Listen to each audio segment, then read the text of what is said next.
So first-time homebuyers, this is for you. We're going to start off with step number 1 of how you can be ready to purchase your first home. It's all going to start with your budget. So we're going to go through first step 1 here, budget, then we'll go through a bunch of other things throughout this series. But I get the phone call all the time.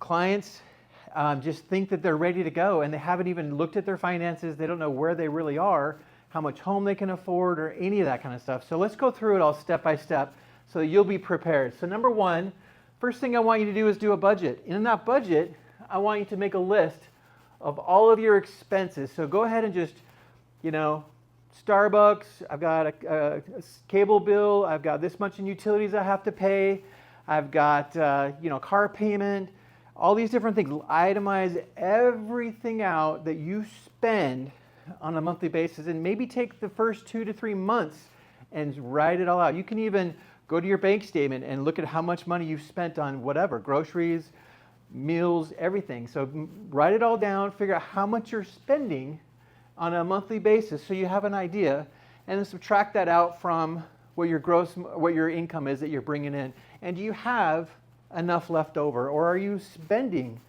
all of your paycheck every single month? So really look at that. That's the first big aha moment, because when you go into home ownership, there's a lot of expenses. There's a lot of things that come up that you need to be ready for. So that's the first thing I want you to do, is write out all your expenses, figure out where you are. Next is write out how much are you paying in monthly in rent right now. I have clients that come to me and go, hey, I'm paying $1,500 a month in rent, but I can afford a $3,000 payment, no problem. I'm like, that's doubling what you're currently used to paying every month. And they may qualify, I don't know, we have to look at it, but you just be prepared for the sticker shock of what the new mortgage payment is going to be. So figure out what you're paying right now in rent. Are you comfortable with that payment? Could you feel like you could afford to pay more payment? And a way you can tell is start making that. So let's say that you're on a $1,600 a month payment in rent, and you're like, okay, I've talked to my mortgage guy and he says that my new payment's going to be $3,000 a month. Well, start making that. Start making that $3,000 a month payment. In other words, put $1,500 a month, pay that rent, but then take the other $1,500 and put it in the bank so that it's gone, and then see how comfortable you're living the next 2 to 3 months so that you have an idea of what to expect when that comes up. Okay, so that's the number 1 thing to do. So how much are you paying? And then right here, what is the maximum payment that you're comfortable making?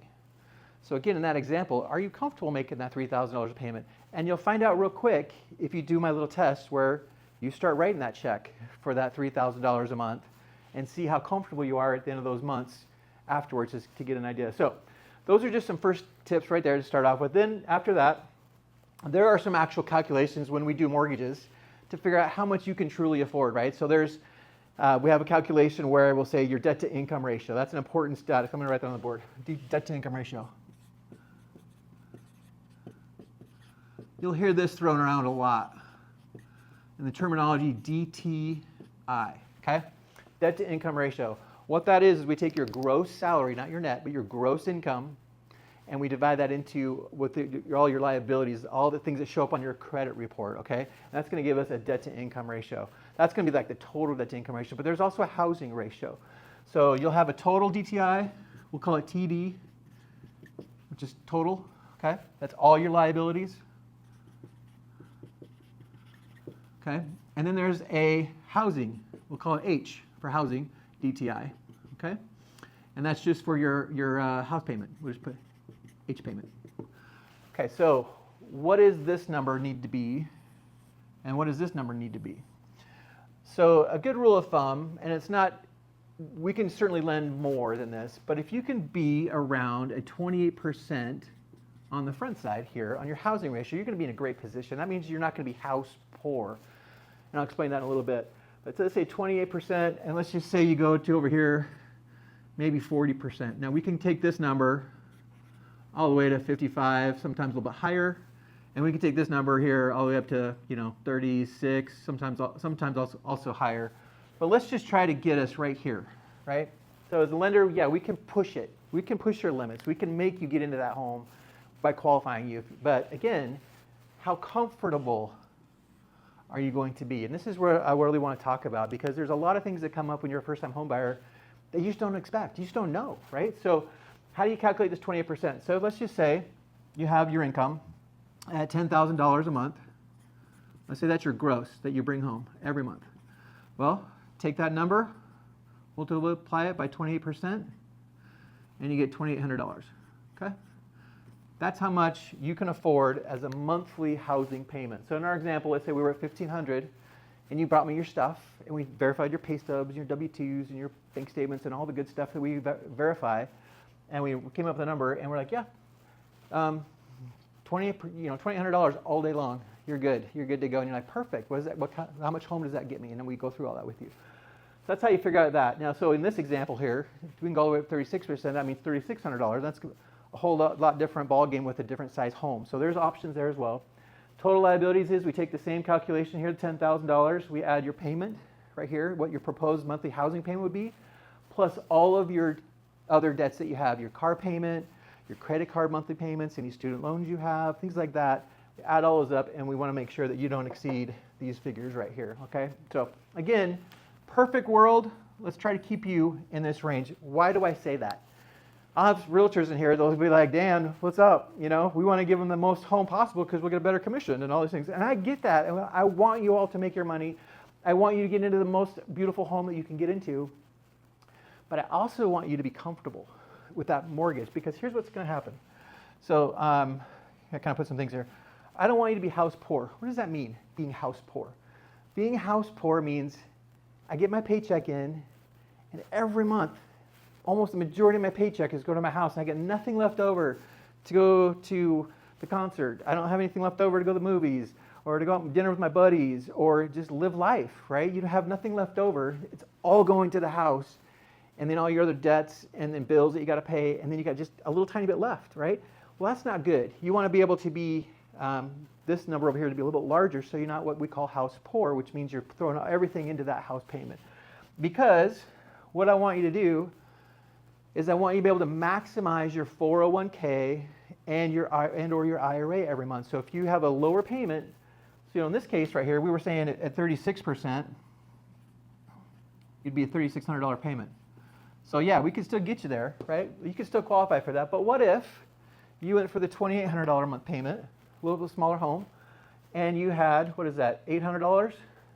Now you had $800 left over. Guess what? Wouldn't that be great if you could take that $800 a month now and stick it right here into your 401k every month? I'm not saying all of it, but let's just say you take half of it. Let's say you put $400 there. That's a terrible $400. Anyway, you get the idea. So $400 right there goes there.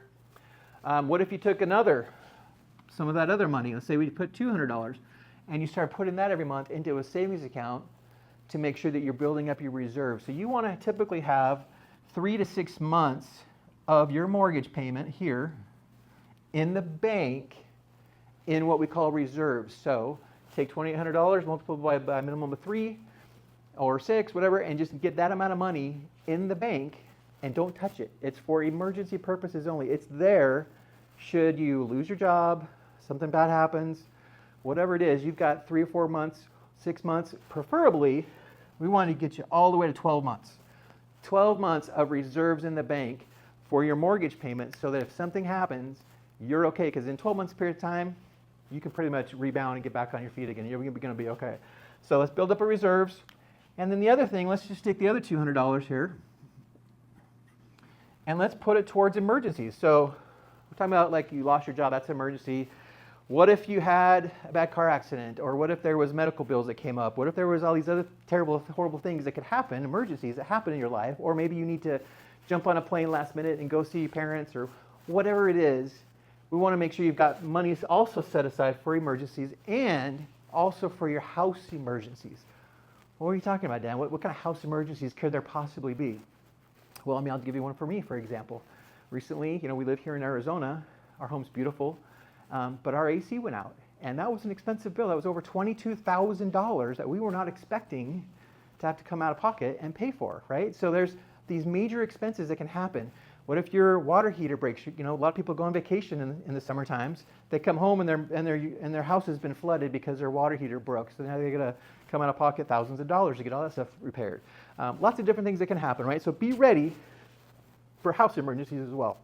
So that's your step one. I know I might have given you a lot there, but I really want you to be comfortable. I want to make sure that you are budgeting.